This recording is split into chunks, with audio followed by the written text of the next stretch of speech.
Hello students, welcome back to your own channel economics time. आज हम लोग पढ़ने वाले हैं, हमने लास्ट 2 वीडियोस में मनी के बारे में पढ़ा, आज हम पढ़ेंगे बैंकिंग के बारे में। ये एक इम्पॉर्टेंट टॉपिक है और बहुत ही इंटरेस्टिंग भी। ये आप लोगों के समझने के लिए बहुत ज्यादा जरूरी है क्योंकि ये लगभग 4 मार्क्स का चैप्टर है जो कि एग्जाम में आता है। आप लोगों के एक क्वेश्चन 100% इसके अंदर से आता है और बहुत ही इंपॉर्टेंट टॉपिक है। ईच एंड एवरी पार्ट और ईच एंड एवरी टॉपिक इसका जो है वो बहुत ही समझने के लिए है। हमारी प्रैक्टिकल लाइफ में भी बहुत इंपॉर्टेंट रोल प्ले करता है और हमारे एग्जाम्स में तो करेगा ही करेगा। इसीलिए बहुत ही ध्यान से देखिएगा, वीडियो को पूरा देखिएगा ताकि कंप्लीटली आप लोगों को समझ में आ जाए अच्छी तरीके से, ठीक है ना। तो पढ़ते हैं बैंकिंग के बारे में। बैंकिंग में सबसे पहले हम जनरली देखो क्या है ये बैंकिंग क्या है। किसी भी अर्थव्यवस्था की नींव होते हैं, ये एक तरह से ब्लड सेल्स हैं, ब्लड वेसल्स हैं एक तरह से किसी भी इकोनॉमी के लिए। बैंक अगर नहीं होगा तो बहुत सारी फाइनेंशियल एक्टिविटीज नहीं हो पाएंगी, तो इसीलिए ये एक बहुत ही इंपॉर्टेंट रोल प्ले करता है किसी भी इकोनॉमी के अंदर। तो आइए जानते हैं सबसे पहले कि बैंक होता क्या है। बैंक का मतलब है, बैंक एक फाइनेंशियल इंस्टीट्यूशन है। क्या है? बैंक एक फाइनेंशियल इंस्टीट्यूशन है जो कि लोगों से पैसे एक्सेप्ट करता है, जनरल पब्लिक से। जैसे कि कोई भी व्यक्ति पैसे बैंक में डिपॉजिट करता है जाकर के, जैसे मैंने मान लो 1000 रुपए बैंक में जाकर के डिपॉजिट करे, तो वो क्या है, बैंक का काम क्या है। बैंक एक फाइनेंशियल इंस्टीट्यूशन है जो कि लोगों से, जनरल पब्लिक से, हमसे, आपसे क्या करता है, पैसे एक्सेप्ट करता है, मनी को एक्सेप्ट करता है और जरूरतमंद लोगों को लोन भी प्रोवाइड कराता है। अब फाइनेंशियल इंस्टीट्यूशन क्या होते हैं? देखो, फाइनेंशियल इंस्टीट्यूशन बहुत सारी ऐसी चीजें हैं। एक है फाइनेंशियल इंस्टीट्यूशन, एक होता है बैंक। तो क्या हम बैंक को फाइनेंशियल इंस्टीट्यूशन कह सकते हैं? यस, एक बैंक क्या है, एक फाइनेंशियल इंस्टीट्यूशन है। लेकिन क्या एक फाइनेंशियल इंस्टीट्यूशन बैंक है? नहीं, एक फाइनेंशियल इंस्टीट्यूशन बैंक नहीं हो सकता क्योंकि बैंक होने की 2 कंडीशंस हैं। सबसे पहली कंडीशन ये होती है बैंक होने की कि आप कोई भी जो बैंक है, कोई भी फाइनेंशियल इंस्टीट्यूशन जो कि जनरल पब्लिक से डिपॉजिट को एक्सेप्ट करे, सबसे पहली कंडीशन ये। दूसरा क्या कि वो क्या करे, लोन भी एडवांस करे, जिन लोगों को जरूरत है उनको वो लोन भी दे, लेंडिंग का काम भी वो करे, ठीक है ना। तभी वो बैंक की श्रेणी में आएगा। बहुत सारे ऐसे फाइनेंशियल इंस्टीट्यूशन है जो कि या तो सिर्फ एक्सेप्ट करते हैं डिपॉजिट या तो सिर्फ मनी लेंडिंग करते हैं, ठीक है ना। दोनों फंक्शंस का एक साथ होना जरूरी है। अब जैसे हम बात करें एलआईसी की, एलआईसी का काम क्या है? एलआईसी का काम है लेंडिंग करना, ये डिपॉजिट एक्सेप्ट नहीं करती।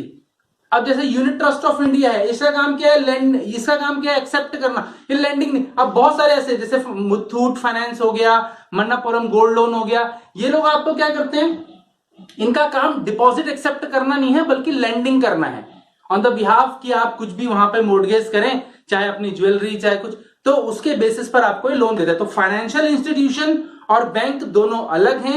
एक बैंक को हम फाइनेंशियल इंस्टीट्यूशन कह सकते हैं लेकिन एक फाइनेंशियल इंस्टीट्यूशन बैंक नहीं हो सकता बिकॉज फाइनेंशियल इंस्टीट्यूशन उन दोनों कंडीशन को फुलफिल नहीं करता है, ये याद रखिएगा, ठीक है ना। दूसरा क्या, इसके बाद आते हैं बैंक। बैंक 2 तरह के होते हैं हमारे देश में या किसी भी देश में।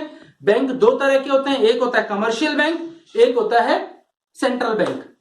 हमारे देश में सेंट्रल बैंक कौन है? हर देश में एक सेंट्रल बैंक होता है। जैसे हमारे देश में सेंट्रल बैंक है रिजर्व बैंक ऑफ इंडिया, जिसके पास है बहुत सारे जो है फंक्शंस को प्ले करता है, जिसके पास में बहुत सारे जो है अधिकार होते हैं, किसी भी इकोनॉमी में हस्तक्षेप कर सकता है वो। दूसरा क्या, इसी तरह से चाइना का बैंक है, bank of China, bank of America, ये सारे सेंट्रल बैंक्स हैं अपने अपने देश से। किसी भी देश में सेंट्रल बैंक जो है एक ही हो सकता है और कमर्शियल बैंक जो है वो कितने भी हो सकते हैं। कोई भी फाइनेंशियल इंस्टीट्यूशन वो बैंक हो सकता है अगर वो पहले वाली 2 कंडीशन को फुलफिल करे जो मैंने अभी बताई थी आप लोगों को, ठीक है ना। तो कमर्शियल बैंक क्या है? दूसरा क्या, कमर्शियल बैंक। सेंट्रल बैंक पता लग गया। सेंट्रल बैंक की डिटेल में पूरा हम सेंट्रल बैंक क्या होता है, इसके फंक्शंस क्या है, ये हम अगली वीडियो में देखेंगे। अगली वीडियो भी ध्यान से देखिएगा, 2 दिन के अंदर में वो वीडियो भी अपलोड करूंगा मैं, ठीक है ना, जिसके अंदर में सेंट्रल बैंक क्या है और उसके क्या फंक्शंस होते हैं, किस तरह से सेंट्रल बैंक काम करता है, बैंक सरकार के लिए किस तरह से काम करता है, इकोनॉमी के लिए किस तरह से काम करता है, वो सब हम अगली वीडियो के अंदर में पढ़ेंगे। इस वीडियो में फिलहाल हम पढ़ेंगे कमर्शियल बैंक के बारे में। तो कमर्शियल बैंक क्या होते हैं? कमर्शियल बैंक वो बैंक हैं जो कि जनरल पब्लिक से डिपॉजिट एक्सेप्ट करते हैं, नीडी को, जो कोई भी पर्सन नीडी है उसको लोन एडवांस करते हैं और इन्वेस्टमेंट करते हैं। जो हमारे पास में पैसा, जो हमने पैसा बैंक के पास में डिपॉजिट किया है, जो हमारा पैसा बैंक के पास में है, उसको बैंक क्या करता है, या तो वो लेंडिंग कर देता है लोन के रूप में, या तो वो क्या करता है, इन्वेस्टमेंट करता है किसी भी XYZ किसी भी कंपनी में, स्टॉक्स में, बॉन्ड्स में, या फिर किसी कंपनी के शेयर्स की। तो इसमें बैंक क्या करता है, इन्वेस्टमेंट भी करता है, ये इन्वेस्टमेंट का फंक्शन भी बैंक प्ले करता है, ठीक है ना। तो ये तो हो गया जी कमर्शियल बैंक। कमर्शियल बैंक कोई भी हो सकता है। हमारे आसपास में जितने बैंक हम देखते हैं, जनरली सारे बैंक जो है वो कमर्शियल बैंक्स हैं। जैसे स्टेट बैंक ऑफ इंडिया हम सुनते हैं, पंजाब नेशनल बैंक हम सुनते हैं, HDFC हम सुनते हैं, ICI हम सुनते हैं, एक्सिस बैंक हम सुनते हैं। जितने भी बैंक जिससे आप regular day to day touch में हैं, वो सारे बैंक कमर्शियल ही हैं, क्योंकि सेंट्रल बैंक के साथ में आप या मैं, हम डायरेक्टली टच में नहीं आ सकते कमर्शियल सेंट्रल बैंक के, ठीक है ना। तो जिस भी बैंक के टच में हम लोग हैं, वो सभी क्या है, कमर्शियल बैंक है। वो कोई भी हो सकता है, प्राइवेट बैंक भी हो सकते हैं, वो गवर्नमेंट भी हो सकते हैं, ठीक है ना। तो आइए जानते हैं अब क्या है कमर्शियल बैंक के फंक्शंस क्या हैं। कमर्शियल बैंक मेजर दो तरह के फंक्शंस को प्ले करता है, एक प्राइमरी फंक्शंस और एक सेकेंडरी फंक्शन। प्राइमरी फंक्शन में क्या है, जनरल पब्लिक से डिपॉजिट एक्सेप्ट करना। क्या करना, एक्सेप्ट करना deposit from the general public. तो जनरल पब्लिक से एक्सेप्ट करता है डिपॉजिट, किस किस फॉर्म में करता है, डिमांड डिपॉजिट या करंट अकाउंट डिपॉजिट कहते हैं इसको, डिमांड डिपॉजिट या करंट अकाउंट डिपॉजिट। इसमें क्या होता है, डिमांड डिपॉजिट इसीलिए कहते हैं इसको क्योंकि ये 24 आवर्स कभी भी, अगर जो डिपॉजिटर है वो कभी भी उस पैसे को विड्रॉ करना चाहेगा तो बैंक उसको विड्रॉ करने की परमिशन देगा और वो उसको विड्रॉ करने देगा।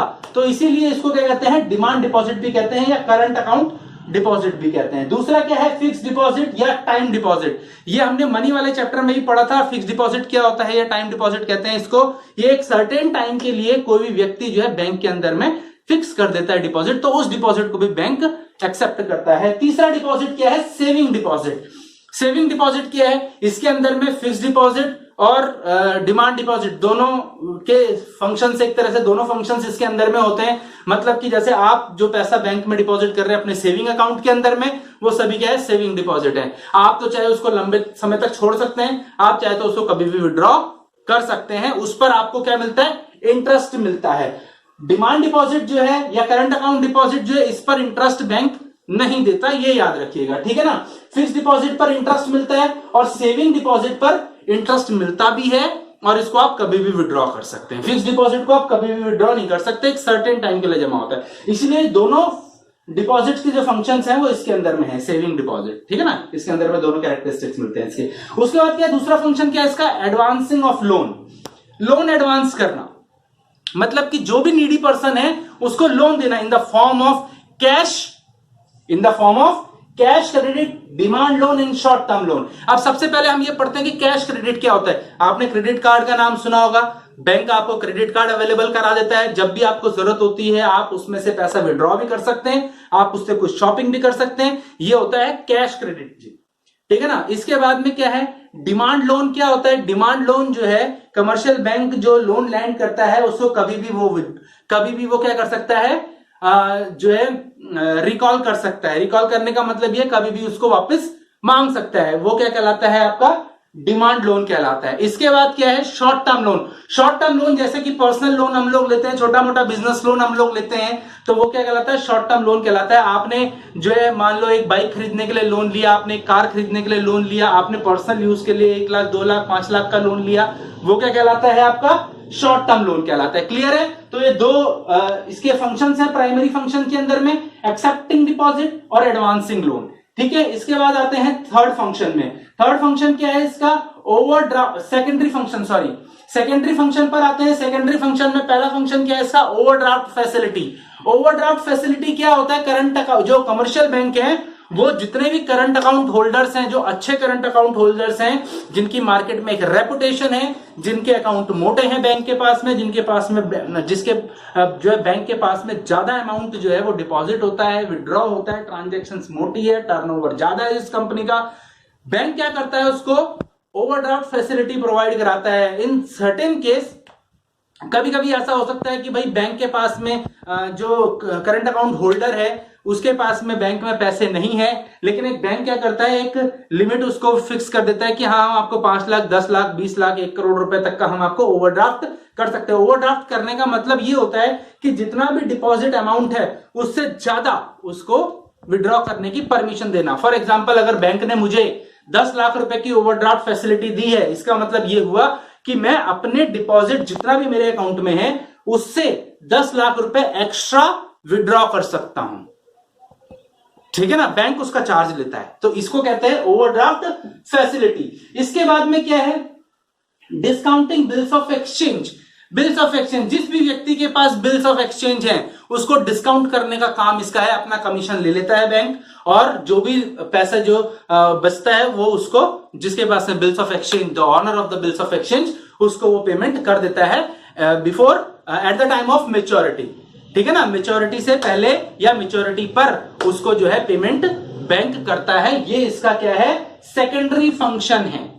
क्लियर हो गया। इसके बाद क्या, एजेंसी फंक्शंस। एजेंसी फंक्शन में बहुत सारे फंक्शन आते हैं कमर्शियल बैंक के, जैसे कि हम ट्रांसफर ऑफ फंड्स, एक अकाउंट से दूसरे अकाउंट में, आजकल डिजिटल मार्केटिंग हो गया सारा, डिजिटलाइजेशन हो गया सारा, ई कॉमर्स से हम लोग जुड़ गए। उसी तरह से ई अकाउंटिंग भी हो गया। ई अकाउंटिंग का मतलब ये हुआ कि हम आज घर बैठे पेमेंट अपने मोबाइल से ट्रांसफर कर सकते हैं, अपने अकाउंट से, आपके पास में यूपीआई ऐप है उससे कर सकते हो आप, मतलब किसी भी तरह से आप पेटीएम के थ्रू, आप गूगल पे के थ्रू, ये किसी भी अकाउंट में पेमेंट ट्रांसफर करना, ये ट्रांसफर ऑफ फंड्स कहलाता है। इसके लिए आपको बैंक जाने की जरूरत नहीं पड़ती आज के टाइम पर। ये बैंक का क्या है, कमर्शियल बैंक का सेकेंडरी फंक्शन है, किसी के भी थ्रू किसी भी अकाउंट में फंड को ट्रांसफर करना। ठीक है ना। इसके बाद में क्या है, अच्छा, फंड ट्रांसफर चेक के थ्रू भी हो सकता है। जरूरी नहीं है कि आप मोबाइल से, वैसे ही आप फंड, आपने किसी को XYZ कंपनी को या किसी पर्सन को चेक दिया है, वो चेक अपने अकाउंट में डिपॉजिट करेगा और वहां से वो पेमेंट विड्रॉ कर सकता है। तो ये भी ट्रांसफर ऑफ मनी है या फंड है। उसके बाद में क्या, collection and payment of various items. अलग अलग आइटम्स की, जैसे कोई भी आइटम है जिसका हम पेमेंट करते हैं ऑनलाइन या बैंक के थ्रू हम पेमेंट करते हैं, उन सबको कलेक्ट करने का काम बैंक का है, उसको पेमेंट करने का काम बैंक का है, कलेक्ट करने का और पेमेंट करने का काम बैंक का है। जैसे कि मान लो आप कोई फॉर्म भरते हो, आपने दिल्ली यूनिवर्सिटी का एक फॉर्म भरा ऑनलाइन, तो दिल्ली यूनिवर्सिटी का एक पेमेंट पोर्टल होता है, वहां पर जाकर के आप फॉर्म भरते हो और पेमेंट करते हो। तो जब आप पेमेंट करते हो उसकी, तो वो पेमेंट कहां जा रहा है, अकाउंट में डिपॉजिट हो रहा है दिल्ली यूनिवर्सिटी के। ठीक है ना, तो आपसे कलेक्ट करा बैंक ने और फिर वो दिल्ली यूनिवर्सिटी को पे करता है। उसी तरह से जितनी भी आप ऑनलाइन शॉपिंग करते हो वो सभी क्या है, इसी जो है फंक्शन के अंडर में आती हैं बैंक के, कि आप कोई भी सामान खरीदते हो और वो जो पेमेंट आप करते हो वो पेमेंट पहले बैंक के पास में जाती है और बैंक फिर उस पार्टी को पेमेंट करता है। क्लियर हो गया।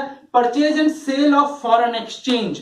फॉरेन एक्सचेंज क्या होता है, फॉरेन एक्सचेंज मतलब विदेशी मुद्रा।